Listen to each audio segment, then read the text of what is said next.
Recording. And I'm going to start the webinar now.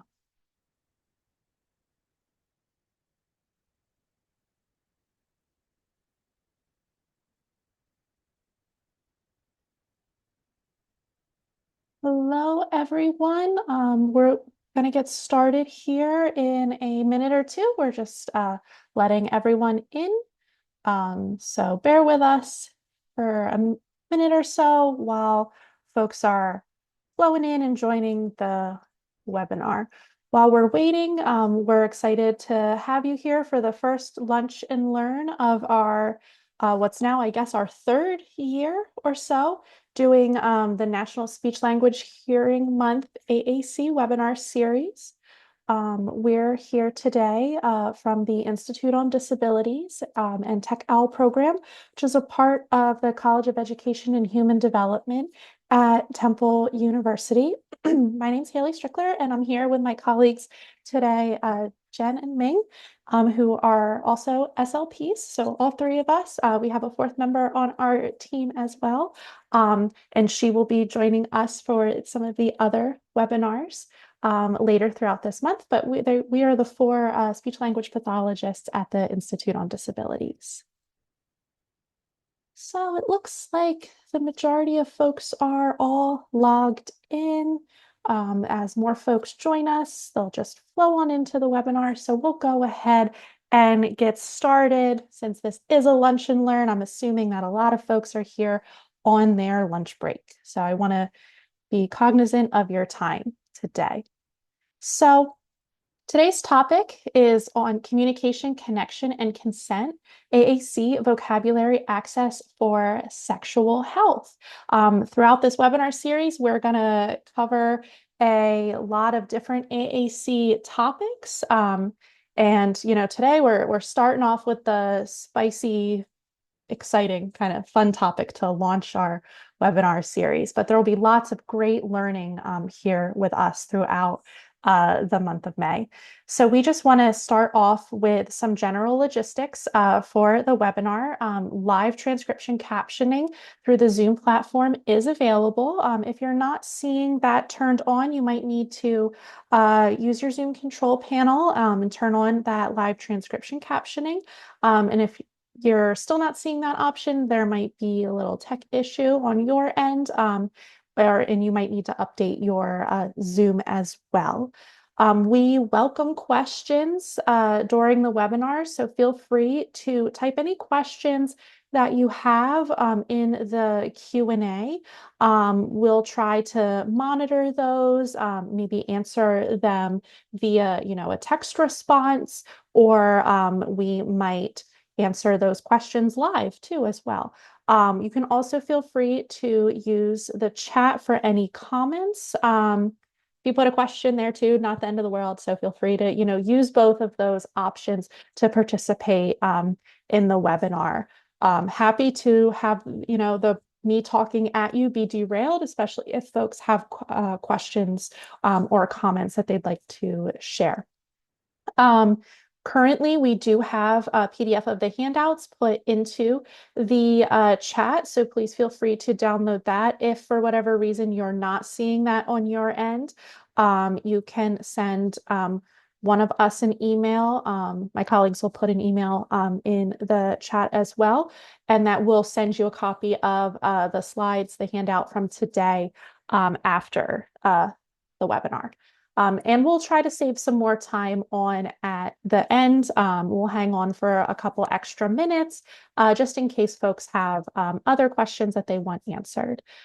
We are also able to offer some certificates of attendance for you being here and joining us today. So information about those certificates will be provided at the end of the webinar. We do ask that if you're going to request a certificate that you were logged in for the majority of the webinar length, and we do verify that attendance with the Zoom recording. There will then be a survey link that you can then fill out to request your certificate. I just ask as well that if you are planning on getting a certificate, make sure you fill out that survey today, so that we can make sure that we get you your certificate of attendance. And we'll share more information about that process at the end of the webinar. All right, so jumping into things, we have lots of content today, but here's just kind of the bare bones, bare minimum that we're hoping that you'll take away with our learning objectives. So by the end of today's session, we really hope that you're going to be able to develop at least 2 rationales to support access to sexual health, intimacy, and/or relationship vocabulary for AAC users. Describe 3 or more examples of sexual health, intimacy, and/or relationship vocabulary to include in AAC systems and devices for each life stage, and then describe at least 2 different implementation strategies to support AAC users and learners in inclusive sex education. So a couple disclaimers. I like to give lots and lots of disclaimers and warnings, content warnings throughout presentations like this. So to kind of start off, this kind of applies to all of the webinars or different presentations and training sessions that we do. Myself and my colleagues just throughout the webinar series, keep in mind that we are speech language pathologists. We do consider ourselves AAC specialists. Our job titles are in fact AAC services coordinators. So we are speaking from that lens of a professional working in the field and not as a person with lived experience of being an AAC user. So do keep that in mind that when we're talking, our lens is coming from more of that professional perspective and not the individual lived experience, personal expertise lens.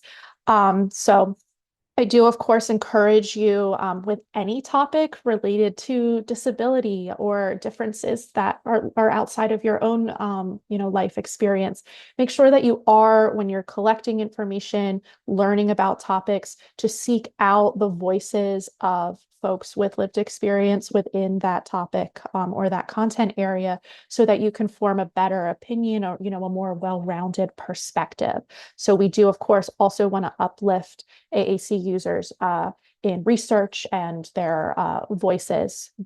So on our reference list, we do have some references, some different works that are also created by AAC users just sharing their life experience, but then also some that are AAC users as researchers or who participated in that content. I'm also going to use a variety of identity first and person first language, and I do that to accommodate both preferences. So you might hear me say person who uses AAC, AAC user, autistic person, person with a disability, a variety of those. We just want to honor everyone's personal preference. Another thing too to mention that there are different phrases and words that folks do prefer to refer to themselves as a person using AAC. So I'm trying to use some more general terms, but there's also a really great article about the preferred terms of folks who use AAC from, I believe it's from Assistiveware. So if that's an area of interest for you, I highly recommend seeking out that article just to kind of gain some insight into the different terms that folks might use to talk about themselves and their communities. So again, more content warnings.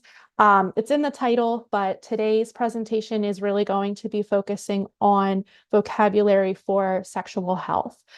So we are going to be discussing explicit language. We're going to be talking about sexual health as a concept and particular, terminology that's used within that concept. And we're also going to be mentioning abuse as well. So not only are the words related to these things going to be said, we're also going to have images on the screen that do pertain to how we symbolize and represent AAC vocabulary when we're talking about reproductive and sexual anatomy. So there's going to be some pictures of body parts later on, images related to sexual health and sexual activity, and then also images that pertain to violence and abuse, especially in the context of sexual health, to refer to sexual assault, sexual abuse. I will say that the images are not inherently, super graphic or super violent in any means. Of course, that is a biased perspective. Everyone has their own opinions of what that looks like, but do keep in mind that we're going to show some pictures. I'll give a warning a little bit later when we're going to have some of those body part pictures, especially if you're on your lunch break. You don't want somebody, walking behind your computer. You see a picture and they don't really know, the context of what's happening. So I'll give a fair warning when we're looking at some AAC symbols later. All right, so we're going to jump right into things and we're going to talk about some like defining concepts just in terms of what sexuality and sexual health is. And I do another kind of disclaimer here. I am not a sex educator. I'm a speech language pathologist. So this is kind of talking about these concepts through my lens, through my area of expertise. So again, look through, if you want more information about these topics from how to like, educate in sexual health in a general kind of sense, definitely look out works from those specialists in that area. But really, when we look at like the literature, there's a lot of different definitions of sexuality and sexual health, as well as kind of the differences in what goes into them, not just as terms individually, but as concepts. And then how these concepts and terms are really, how we talk about them is really going to depend on what framework, again, and what lens is doing that talking. So keep in mind that I'm going to show in the next slide or two some working definitions for sexuality and sexual health. But for kind of the purposes of today's presentation, these are going to be more general umbrella terms just to refer to this area as a concept. And although we really don't have a lot of time to go into details about intersectionality as it relates to disability, sexuality, and gender expression or orientation, sexual orientation, these are also really important factors to recognize and consider when you're supporting clients or other AAC users that you might know when we're engaging in these types of conversations. So here on this slide is a definition from the World Health Organization, and it really talks about sexuality as part of the human lifespan and that it's part of your, experience as just being a human. So it includes sex, it includes gender, identities and roles, sexual orientation, how we express that sexuality through eroticism, pleasure, intimacy, and then also reproduction and reproductive health. So this on this slide, we have, I'm just going to read it for accessibility purposes as well. So sexuality encompasses, like I said, sex, gender identities and roles, sexual orientation, eroticism, pleasure, intimacy, and reproduction. Sexuality is experienced and expressed in thoughts, fantasies, desires, beliefs, attitudes, values, behaviors, practices, roles, and relationships.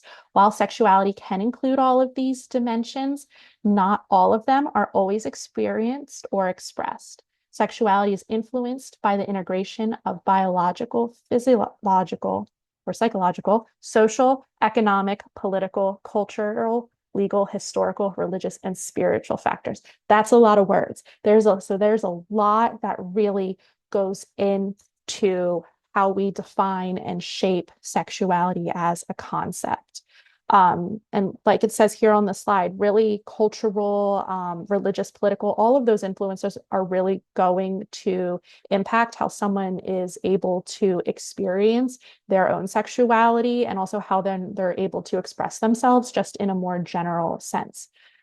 So looking at another definition, you're going to see some similar words here on this slide. So this definition comes from the Sexuality Information and Education Council of the United States, and they really talk about how sexuality includes sexual knowledge, beliefs, attitudes, values, and behaviors. And it also includes other factors like anatomy, identity, orientation, thoughts, feelings, and then relationships. And so just like the World Health Organization's definition that we looked at on the previous slide, this definition also does include the influences like cultural, moral factors, religion, other types of things that do go into influencing our understanding of sexuality. And so for today, we really want to look at this again as more of a holistic concept that encompasses not just the physical act of sex, but also other parts of intimacy. So, like relationships, even friendships, consent, not just for, sexual consent, but just consent across the board in saying yes and no to general activities. We're also going to, want to look at this from reproductive health, being able to not just learn about that, but also being able to advocate for your own reproductive health. So all of these different things are really important concepts that are included in what we'd hope would be a more robust sexual education curriculum.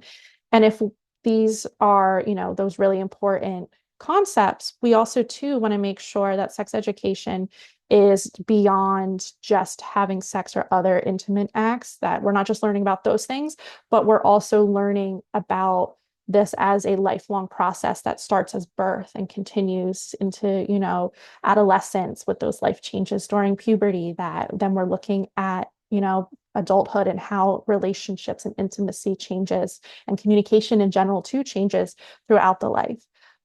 So there's lots of things here. We want to, just think about this as kind of an open concept. And then a nice takeaway from, these definitions and things is that all people have the right to accurate information and age and developmentally appropriate education about sexuality. Key word here is all people, and that includes people with disabilities. That includes AAC users having the right to be part of these conversations and to have the opportunity to receive an adequate education on this topic. So we're going to look at some more research and some established frameworks related to sex education. So really, to be blunt and to summarize everything up, the state of sex education for youth with disabilities, well, youth in general, with or without disabilities in the United States, isn't great. Children and teens are really exposed to all kinds of different messages about sexual health information, whether that's going to be deliberate or subliminal messages multiple times a day. And this comes from different things like the media, television, social media, their peers telling them one thing and that turns out to be completely not how things work, but then they think it is. They're hearing from parents, religious organizations, lots and lots of different places. And this information isn't always accurate and it's or of the best quality. And a lot of times it's coming from bias as well. An article from 2016, Sexuality Education for Children and Adolescents, also reported that not all states require sex education taught in schools to be factually or medically accurate. So think about that for a second. If they're not learning, students aren't learning factually or medically accurate information, then what are they learning? And if we look at some of the numbers here listed on these slides from surveys, in 2012, only about 53-ish% of youth with disabilities were included in sex education. And keep in mind, too, that this survey was really focused on youth with disabilities who were able to independently answer the survey questions. So students who could not answer these questions in the desired manner of the surveyors, their responses were not counted. But this evidence really shows, too, that our students with developmental and intellectual disabilities are frequently excluded from sex education. And if they are in the room, remember that the information that they are receiving, it may or may not be actually accurate, depending on the state that they're in. And also, a lot of articles describe, too, that if students are receiving sex education, it might not be the most accessible based on their learning needs, and then it might not also be evidence-based either. Content is really often censored and it's vague, and I can speak on that from personal experience. When I was doing my, SLP observation hours when I was in school, I went back to my own high school, and I would say I wouldn't have, I know I didn't have the best, health class sex ed experience, didn't really learn too much there in school myself. But I remember shadowing the speech therapist in the life skills class during their health education lesson. And I'll never forget this, that one of the students read aloud from the worksheet about sex, and it said, "Sex is when sperm and egg collide." And there was a picture of a circle to be the egg with a smiley face and a picture of a sperm with a smiley face.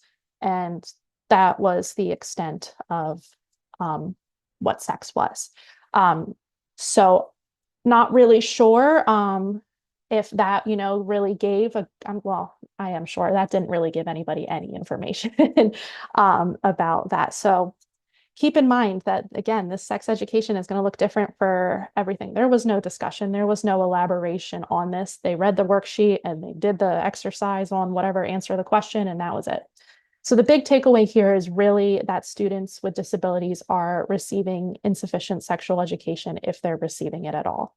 And students, they're not, and people just in general, you're not staying children and teens forever. You become an adult and you're entering the rest of your life with insufficient information and knowledge about a key part of your human experience. And that can really lead the way and open the door for a potential of huge and other negative consequences throughout a person's life.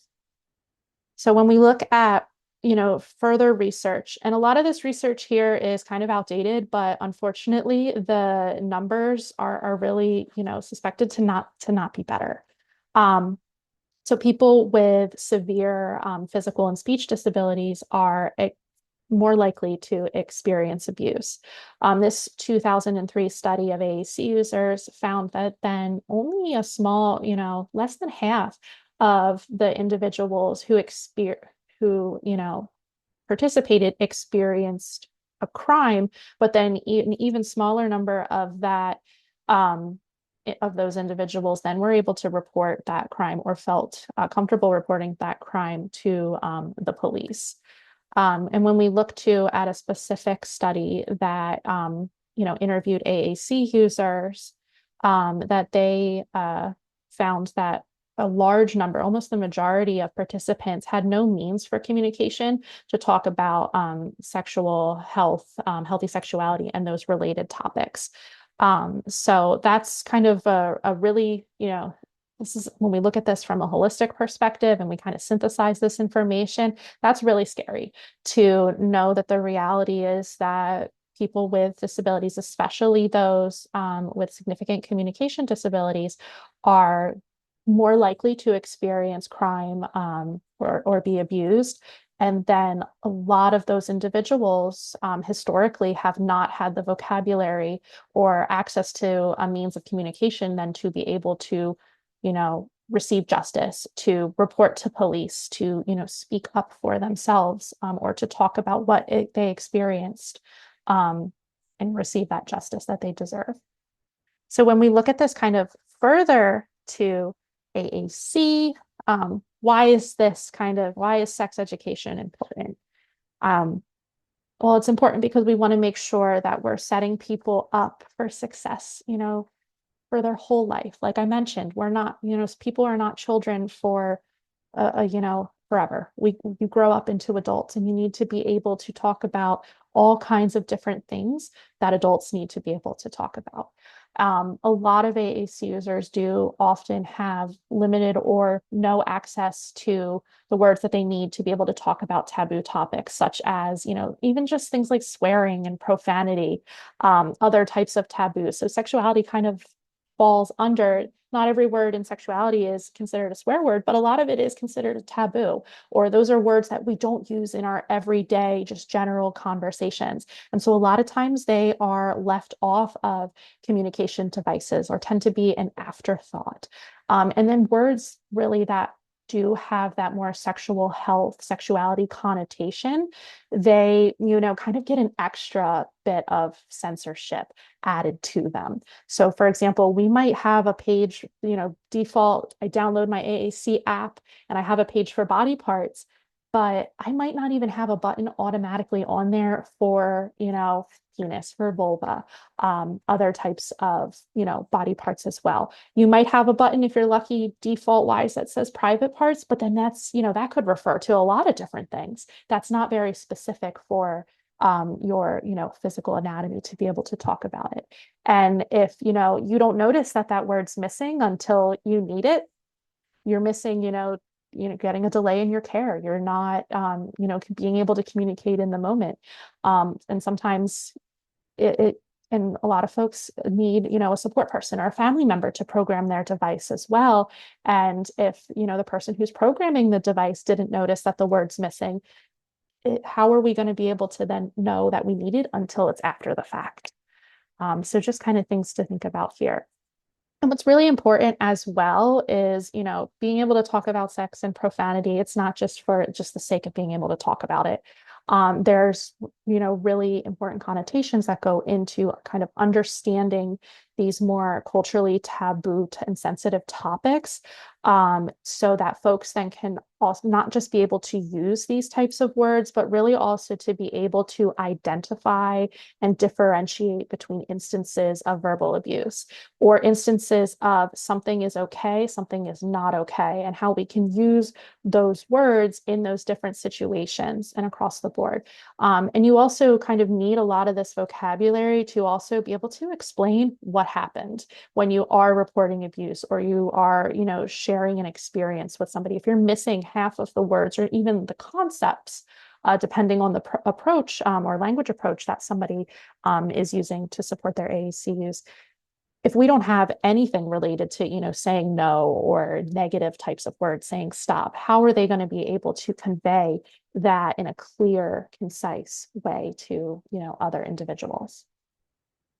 So when we look at some of these kind of current barriers that have, been reported and observed, so these kind of here is on the slide is kind of a summary of things that were talked about in some of the limited literature that's available, but then also kind of observations or feedback from AAC users in the community as well, that there's just a lot of limitations, not just related to sexual health, but to like examples of taboo concepts, profanities, things like that, just in general across systems. I will say in the last couple of years that I've been talking about this, that we have started to see some more changes, I think, as our, societies becoming, more aware of these types of concepts and things, that we're seeing a lot of device vendors starting to include access to this type of vocabulary more automatically or as a default to the available systems.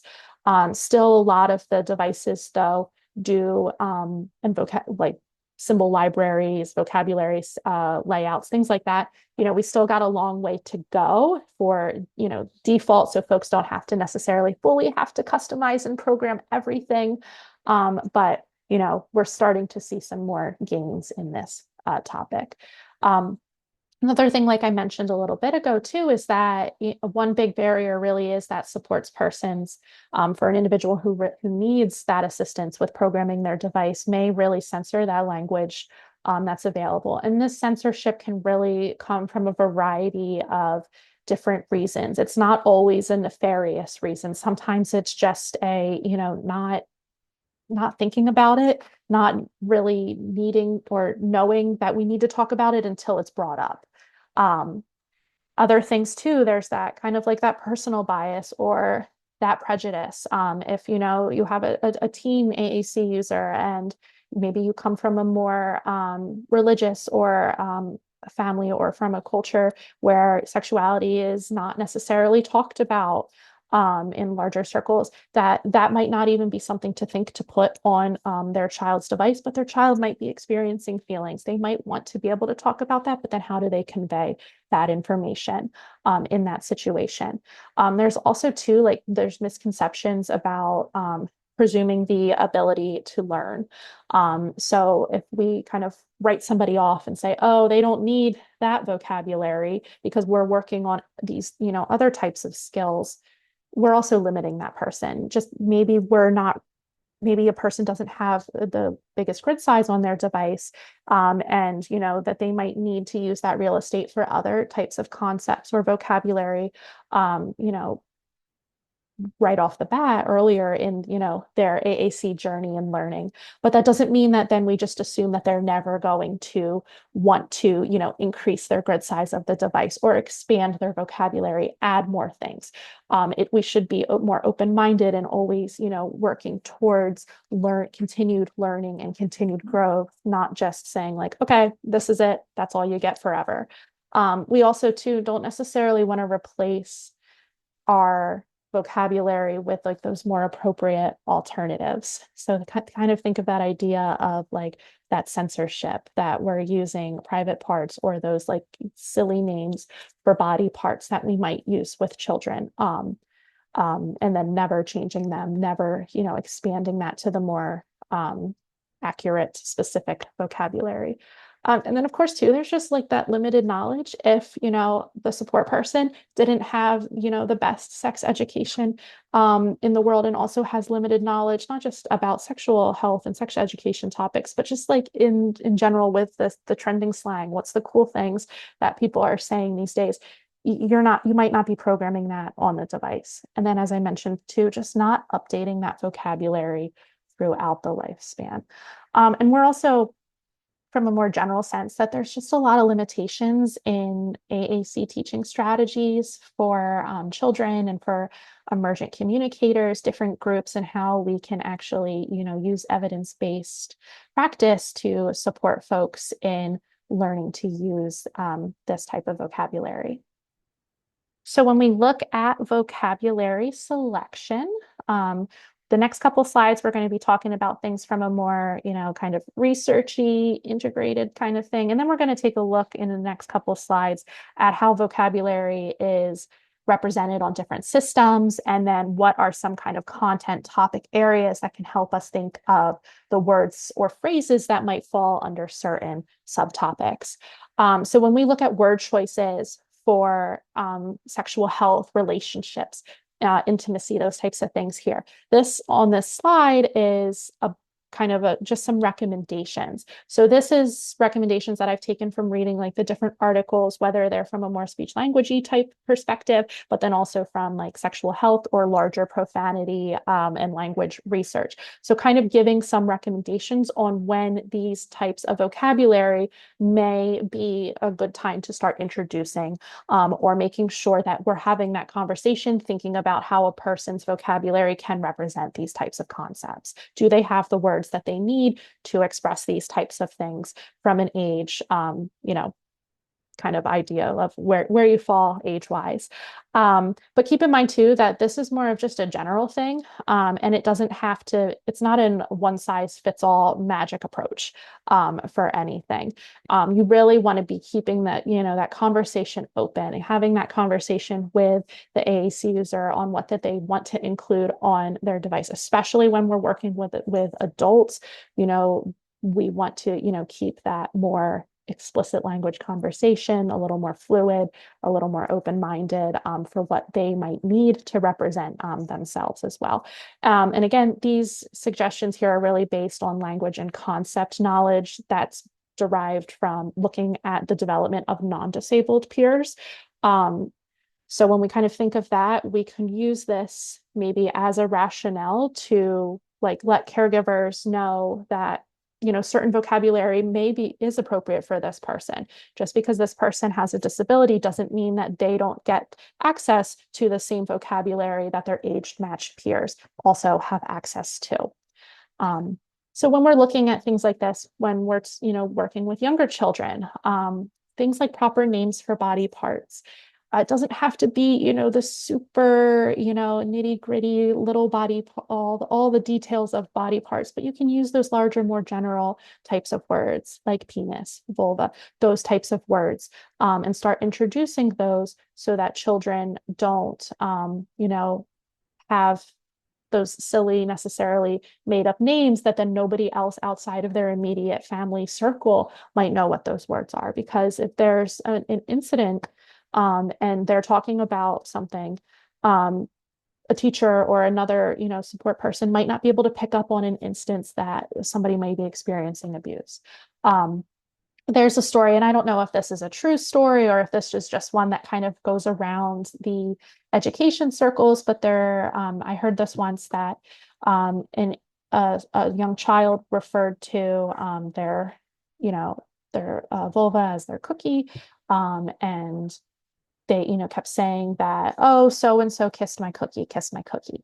And the teacher or the aide or whoever at the time just thought, oh, that person was probably being silly. They took a bite of an actual cookie that maybe this child had. Well, it turned out that in this case, that this child was referring to their private areas as that was the term that they used at home. That was their knowledge of it. So then this child, unfortunately, was experiencing, abuse, even though they had been saying that this was happening to them. No, the adults didn't know, or other adults did not know.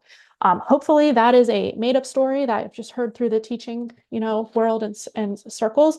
But unfortunately, the reality is that that is a situation or similar situations have occurred.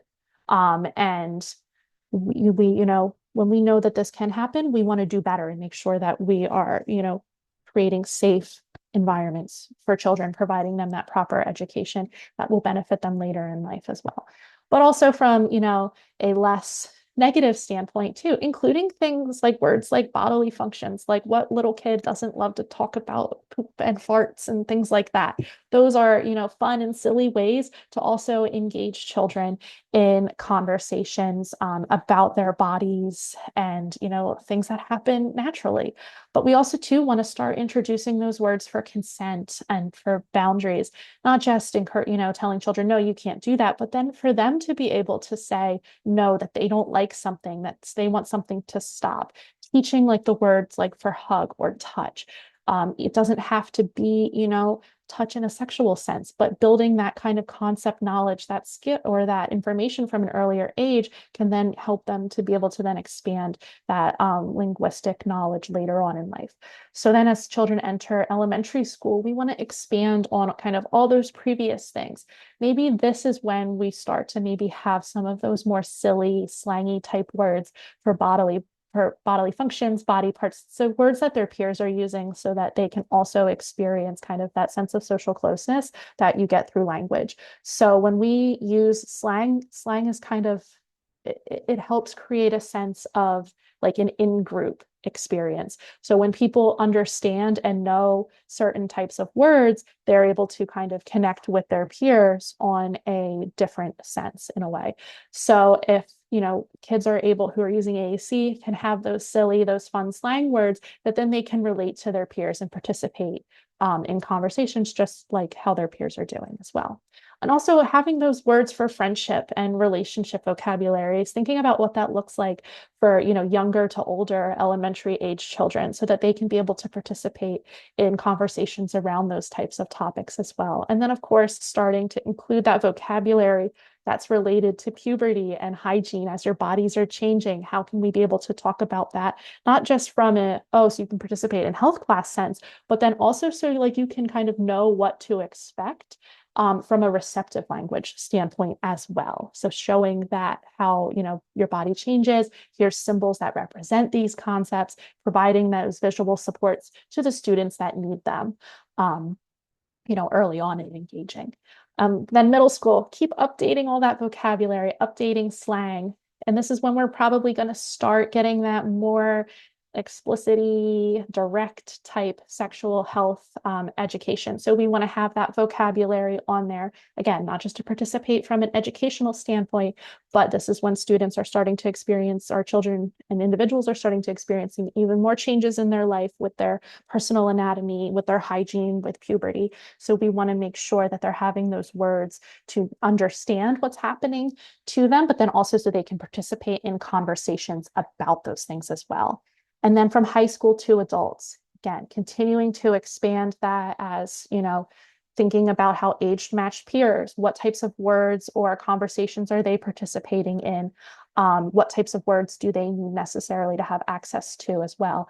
And then also we want to kind of look then at shifting some of that vocabulary, those words for different types of relationships. Relationships as an older teenager, college age, adult, they can look a lot different than, the words that somebody who's in elementary school might need to be able to talk about those things. And we also then too want to make sure that folks feel supported and have the vocabulary that they need and want to use to talk about their intimacy based on their own personal preferences.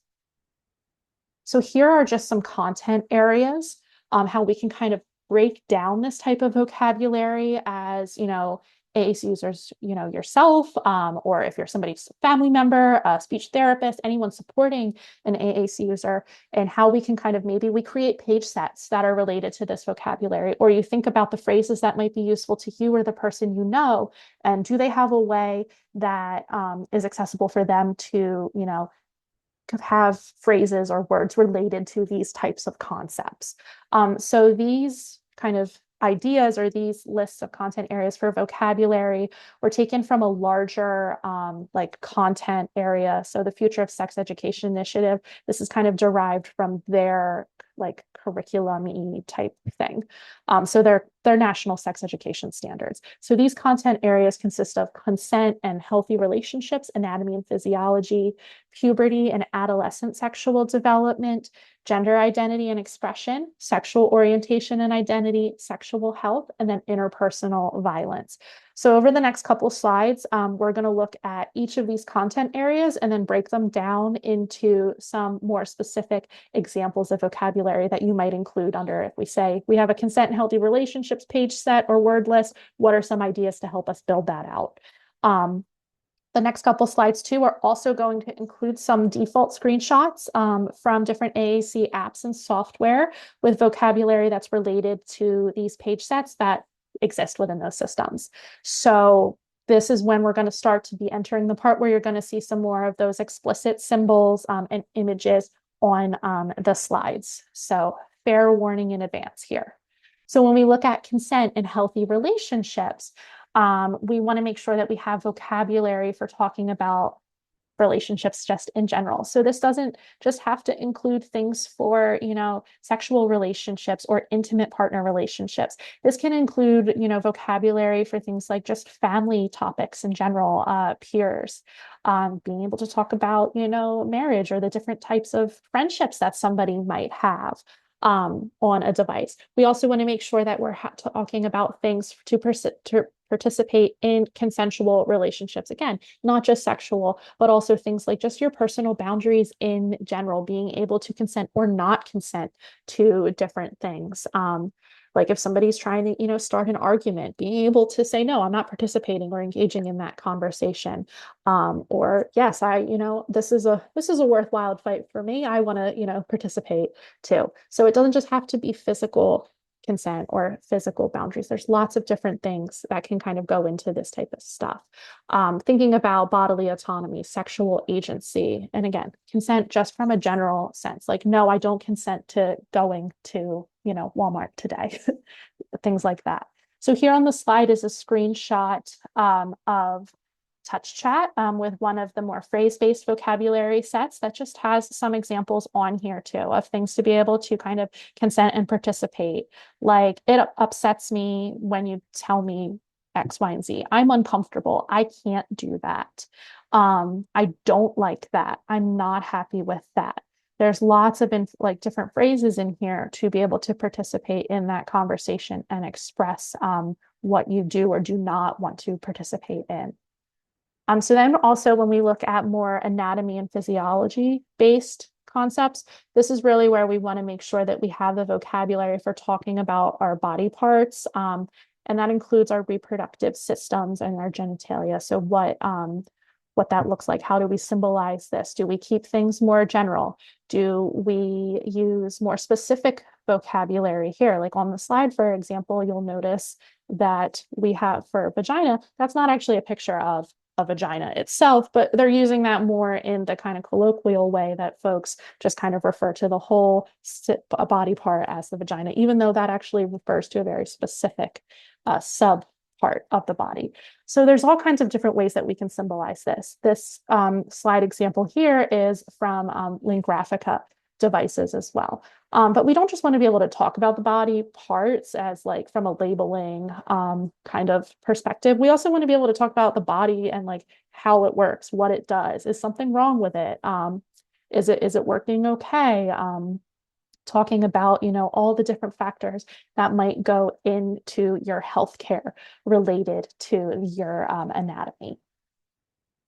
And then puberty and adolescent sexual development.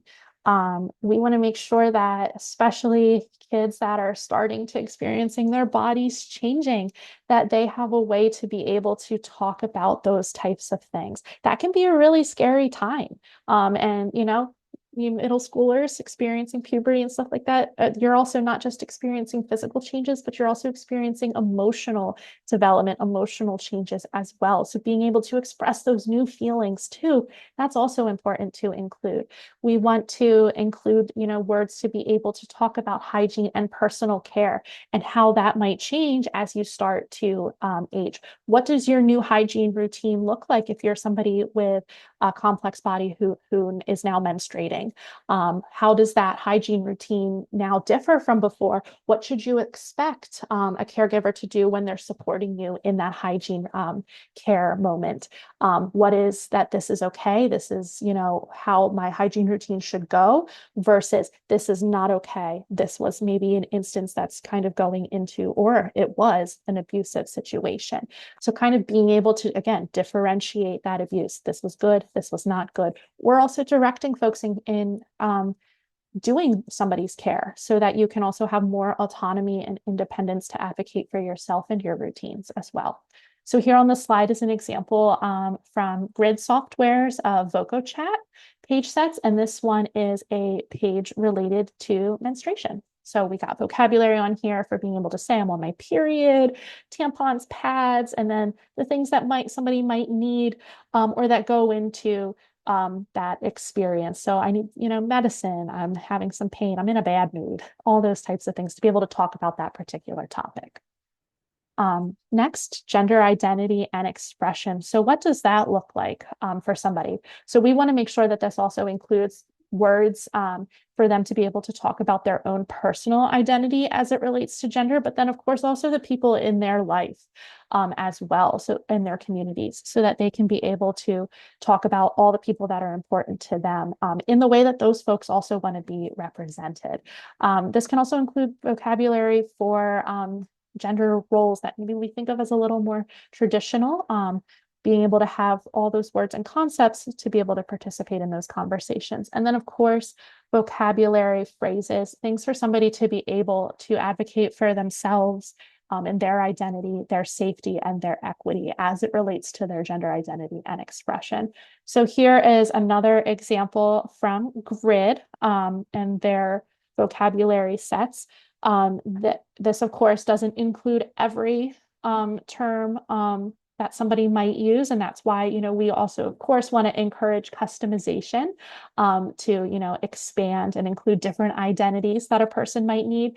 But this is, from a default standpoint, a little bit of a more inclusive example that's available on the market. And then sexual orientation and identity, kind of that same idea here, that making sure that a person has that vocabulary for them to participate and talk about how they identify as it relates to their own sexual orientation, but then of course also the people that are important to them in their life, or also their communities in a more general sense. And not just having those specific terms like those single words or those short phrases that relate to something from a labeling stance, but then also phrases that somebody might need or sentences that somebody might need to better advocate for themselves, for their safety and their equity as it relates to their sexual orientation and identity. So making sure that we have those ways, those kind of power words. I heard somebody say once to kind of talk about and advocate for yourself in these types of situations or conversations that you might experience. So this kind of next one, sexual health, this relates back to that anatomy and physiology aspect. So we definitely want to have our body part vocabulary so then we can further talk about things that might be going wrong or well in our health experience. So having, if we want to talk about symptoms that might be related to an STI or STD, we want to make sure that we can also then say which body part that was happening to, and then here are the symptoms. Like I have a rash, I have bumps or something else, or I have pain here that could go along with that, and you can label and be more specific. Vocabulary related to pregnancy, not just being able to say pregnant, but being able to, talk about how it happens, prevention, different options for pregnancy as well. Things for healthcare decision making so that a person can better participate in their doctor's appointments, whether that's, again, having single words, short phrases, or having those more specific sentences, questions, medical history pre-programmed so somebody can participate independently in their doctor's visit. And another thing too to mention is that, sometimes you feel very rushed in a doctor's appointment. Doctors can be busy folks, so having some of that information kind of pre-programmed can make your conversation maybe go a lot smoother there as well. And then you also don't miss anything in the moment. So kind of having your conversation pre-planned out could be a really good strategy for you to better advocate for yourself in a doctor's moment if you're an AAC user, or even just having a list for anybody. That can always be helpful. But then we want to make sure, you have other medical concerns pre-programmed that might relate to your sexual health and your body's particular needs and experience. So again, that's where that idea of customization comes in. It's great that we have some more general, information here. But one conversation that I had that someone brought to my attention was that a lot of these page sets that it's great that we're showing more vocabulary on these topics, but we're maybe not seeing some vocabulary default wise that might pertain to trans bodies. That was something that someone made a very good point once.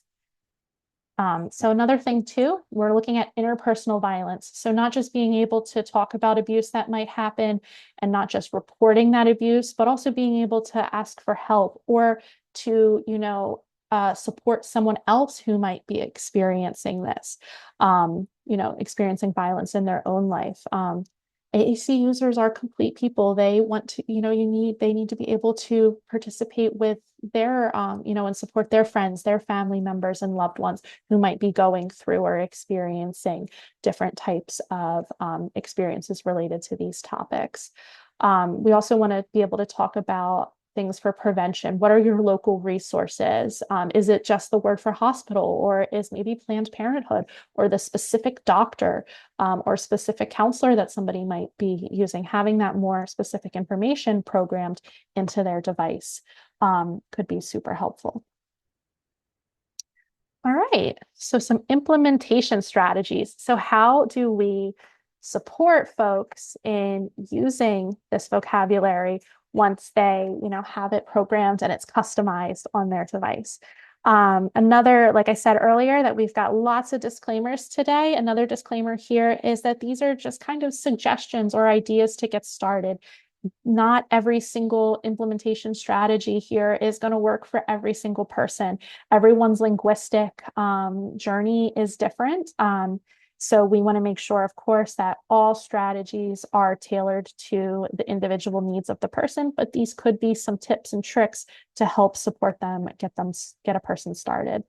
Again, here, word choice is a personal choice. So if we're bringing up the conversation or the idea of, hey, let's talk about this topic, let's talk about sexual health, let's talk about body parts, we also want to be sensitive to the age, the environments, and the preferences of an AAC user.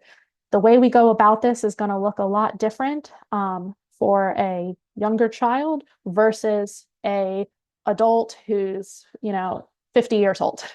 The vocabulary is going to look very different for each person. And we want to make sure too that this is also a conversation with the person's families, should they be involved in that person's care, and be sensitive to any cultural considerations that really might influence the decisions of how we go about this. At the end of the day, it's about the AAC user and their personal needs. Especially like if we're working with an adult person and they shut down the conversation. So as a professional, you can advocate and say, hey, like, when you're ready, or if you want to talk about programming these types of words in the future, let me know. That's okay. But we also, want to respect them for saying no, that they don't want to talk about this or have those words on their device. End of the day, it's the person's choice. It's their voice. Like I mentioned, not every strategy is going to work. And it is also important to talk about these words and concepts, just in general, like how certain words can be harmful and that we really shouldn't use them except for instances of reporting abuse, or reporting like name calling, that these words were used against you. So one example, I remember doing a similar presentation and somebody said that they were supporting, I think it was a gentleman maybe with post-stroke TBI, who wanted to have some not so nice to women or folks identifying as women type vocabulary and phrases on their device to use as pickup lines. And he thought, oh, this will be great. Everyone will love these pickup lines, when the treating therapist or support person was kind of like, those are really not okay to be saying. Like, this is not going to go the way you want them to go. So that's something to consider on there. At the end of the day, it is just, do we, program those phrases on the device because the person wants them? That's kind of going to be up to the individual therapist and how they're going about it. It's, definitely worth having the conversation and saying, like, I don't think that is going to end the way you think it's going to end, or go the way you think it's going to go. But, giving that person the autonomy to make the decisions.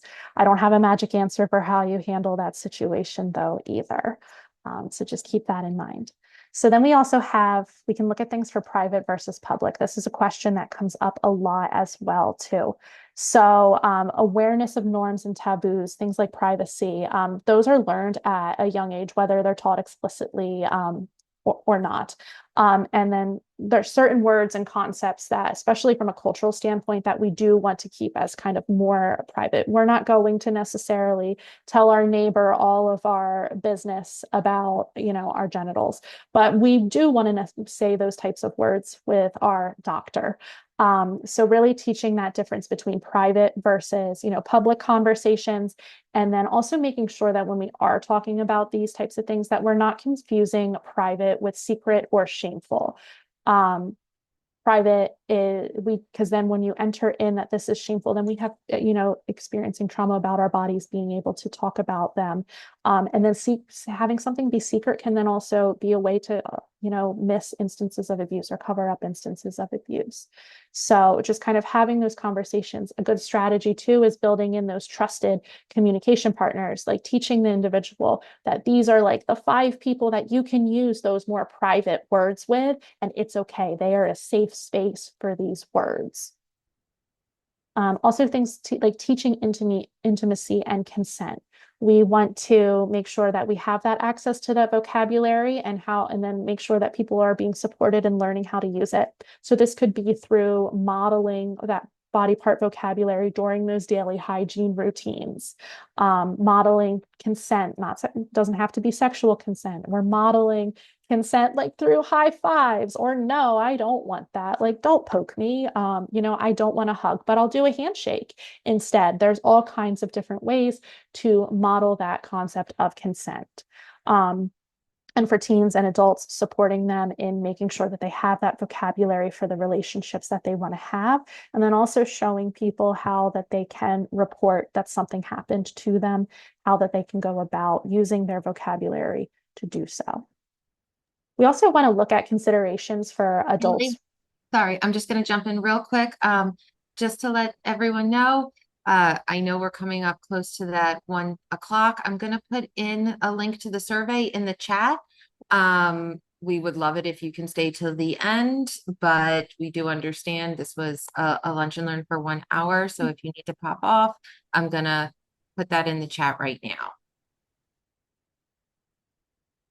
Awesome. And for some just additional transparency too. So feel free, we will not, if folks are logging off now, this will not like say count against you for not staying for the whole thing for a certificate because I talk a lot. That's on me, my fault. That's not your fault. But and most of the, the heavy content from today is has already been done and showed. The last couple of slides are just looking at some more AAC devices and symbol representation. So if you download the slides and stuff like that, you'll kind of be good to go with the content. I'm just going to continue talking. We're not going to be here that much longer.